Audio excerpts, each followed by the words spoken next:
which is to say, my friends, that my efforts and the efforts of Bill Barlow, which is what his name was, were significant, but in a sense it appears that they were wasted. Because after going through hundreds of thousands of dollars in expense, after getting to the U.S. Supreme Court, after having a ruling which would have stopped all of the agencies from these illegal searches and seizures, the Congress turned around and undid it and said you couldn't waive the right to trial by jury. Now that taught me a lesson, and it ought to teach you a lesson. How to get something done. I want you to remember that, though. Remember it, that you are not going to win by going in and through the court as long as you have a Congress set up which can be stampeded into screwing the American people. Now, what does it all mean? Well, that was OSHA. I'm not a businessman. Here are you men worried about ATF kicking down your door, claiming that they found some guns or something. Somebody reported somewhere that you had a machine gun, or you had a machete, you had I hate to say a black powder gun. No, it wasn't a black powder gun. It was a black powder gun. Quite the expression, see. So they come around and kick your door in. I can recall instances of that back in the 1970s. The incident recently with EPA kicking down a guy's door, coming in with guns. All these things have one thing in common.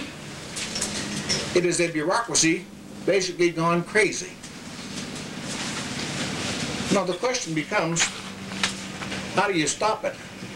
In other words, how do you undertake an action which will stop them across the board and make this activity evaporate exactly the same as the call for a Constitutional Convention evaporated?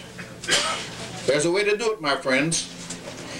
See, some of you think the way to do it is to concentrate on firearms. Oh, that's very important. Some of you think the way to do it is to concentrate on land use.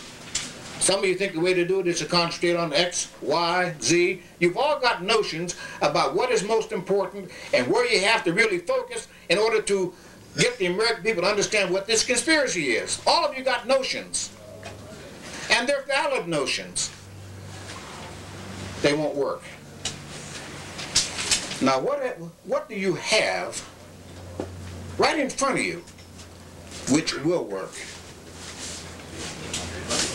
Now there is something that will work, my friends.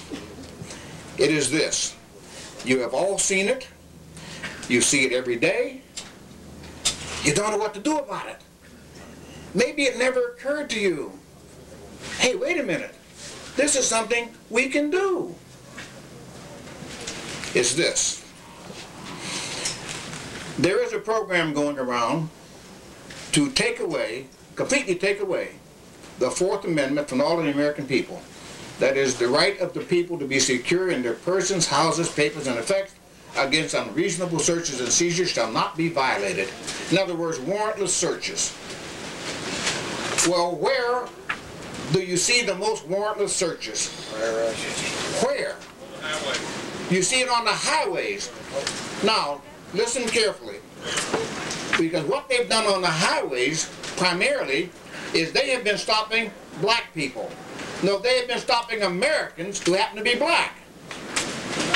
Now, you see the violation, I see the violation, but the reason you didn't get involved and the reason you're doing nothing is because a couple of stooges named Jesse Jackson and Al Sharpton and that crowd jump up and scream racism. That's not racism. No. By targeting the Negro people, they can get you to sit back and do nothing. That's what they're counting on. What do you think would happen if the Kentucky militia, what do you think would happen if you people, the next time it happened, went on a march and said we want it to stop?